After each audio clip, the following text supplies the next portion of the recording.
현재 스쿠버 다이빙으로 가장 깊은 수심까지 도달한 사람은 아메드 가브르라는 이집트인입니다.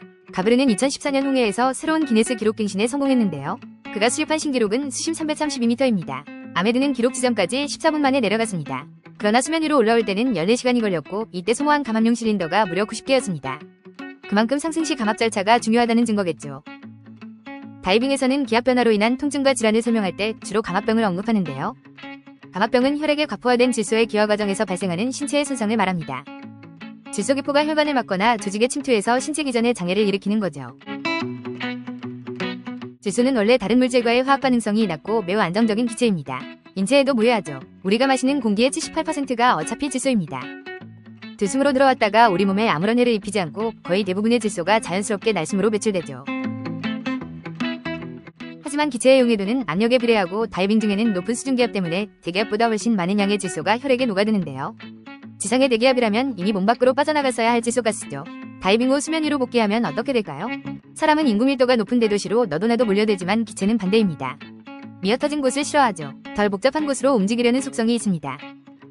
기압이 낮은 대기 환경으로 이동하면 혈액 속에 과포화되었던 질소는 기포가 되어 재빨리 몸 밖으로 나가려고 할 겁니다. 탄산음료를 개봉할 때 터져나오는 기포들을 연상하면 되겠네요. 다이빙 후 수면 위로 올라올 때 발생한 질소 기포는 색전으로 작용합니다. 막힐색, 막외전. 색전은 혈류를 타고 움직이는, 자칫하면 원활한 혈관 흐름을 막을 수 있는 모든 찌꺼기를 통칭합니다. 질소 색전이 좁아터진 모세혈관을 막아버리면 질소 색전증이 되는 거고, 혈관 속에서 나돌아다니다가 뇌 또는 척수 같은 중추신경계에 붙어버리면 신체 기전에 심각한 장애를 일으키죠. 여차하면 아주 골로 갑니다. 그러니까 기압이 높은 곳에서 기압이 낮은 곳으로 이동할 때는 질소 기포의 형성을 최소화하고 이게 몸 밖으로 자연스럽게 배출될 수 있도록 충분한 시간과 템포를 가져야만 하는 거죠. 더 깊은 수심에서 또는 더 오래 다이빙을 하려는 다이버일수록 수면으로 상승하는 과정 중에 더 여러 단계의 감압 정지를 수행해야만 합니다. 감압 절차에 충실하지 않으면 감압병이 생길 수 있죠. 상승 시 감압 절차에 대한 중요도는 지나쳐도 모자람이 없습니다. 그런데 말입니다. 하강 시 발생하는 문제는 없을까요? 다이버들조차 수면 아래로 내려갈 때 발생할 수 있는 문제에 대해서는 상승 시 감압 절차에 비해 상대적으로 소홀하게 취급하는 경향이 있는데요. 올라올 땐 천천히 5m 감압 정지. 이건 무슨 공식처럼 외우면서도 물속으로 내려갈 땐 도전정신이나 용기만 강조하는 게 아닌가 하는 착각이 들 때도 있습니다. 내려가는 건 문제가 안 된다. 올라오는 게 문제다.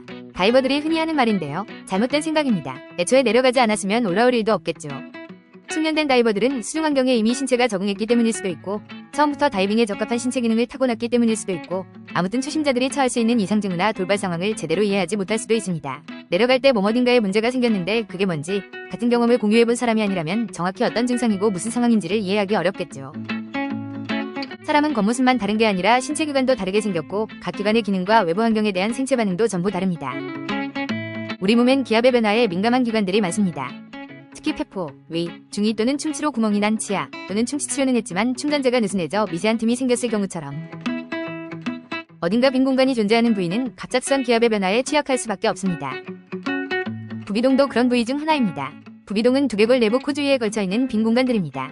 우리말로는 코격골이라고 하죠. 위치와 모양에 따라 부르는 이름도 다른데요.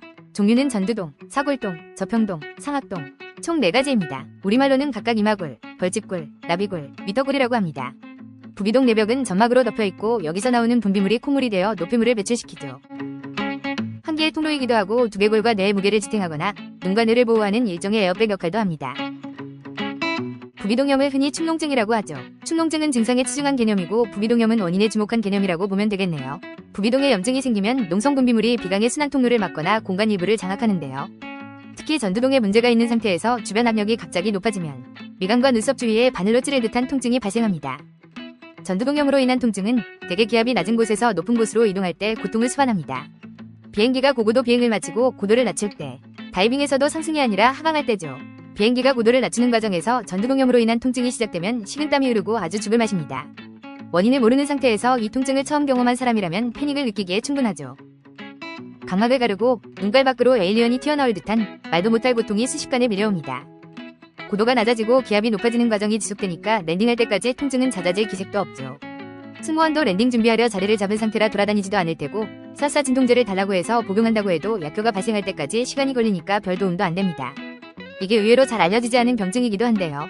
급격한 기압 상승에 노출될 때만 일시적인 통증을 유발하고 평상시엔 징후가 없는 경우가 많아서 그냥 증상일 뿐 질환은 아니라고 생각하는 경향이 있기 때문이죠.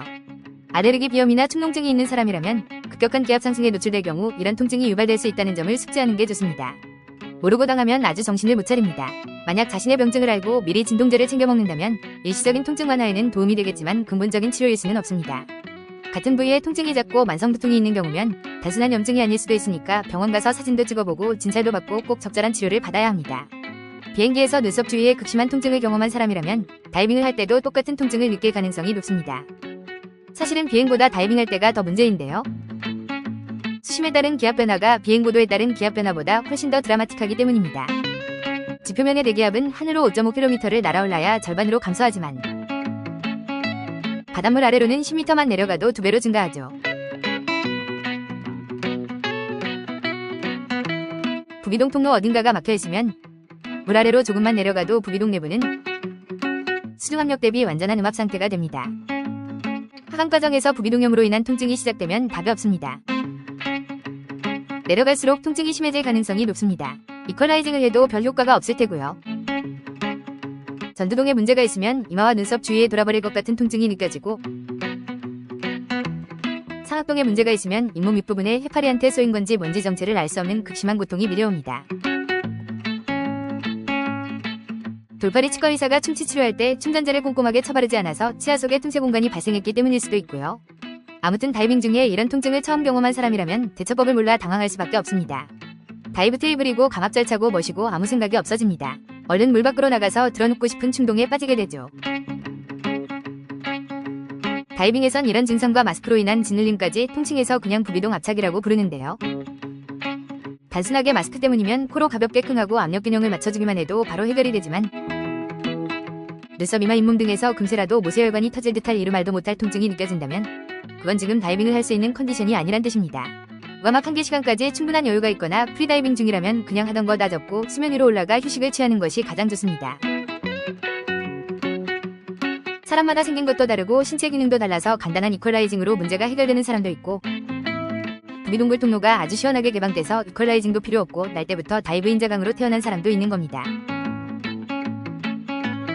물론 두통이나 감기 증상 또는 부비동염이 있다는 걸 이미 알았음에도 적절한 치료 없이 다이빙 일정을 잡았다면 컨디션을 미리 체크하지 않은 자신의 잘못이 가장 클 테고요. 다이빙 중 코피를 쏟았는데도 압력차 때문이라며 대수롭지 않게 넘겨버리는 다이버들도 있는데요. 미친 거죠.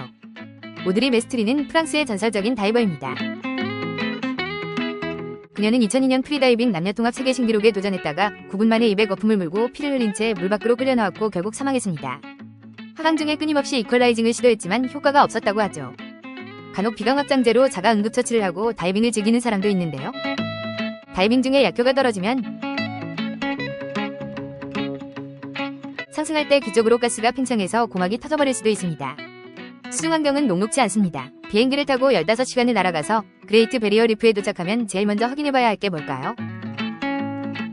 비행 중에 부비동염이나 항공성 중이염으로 통증을 느끼지 않았는지 스스로의 몸 상태를 체크해보는 겁니다. 통증을 느꼈다면 베리어 리프고 나발이고 다이빙은 안 하는 게 맞습니다. 고도에 따른 기압차보다 훨씬 더 엄중하고 가혹한 게 수중의 기압 환경입니다. 사전에 몸 상태를 체크하는 게 다이빙만큼 중요한 액티비티가 없습니다. 아니다 싶으면 낚시나 하고 스노클링이나 살살 하다 오는 게 최선입니다. 언제 또 와보겠냐는 아쉬움 또는 다이빙의 성진이 뭐니 죽기 전에 해봐야 할 어쩌고저쩌고 조바심을 자극하는 말들에 현혹될 필요가 없습니다.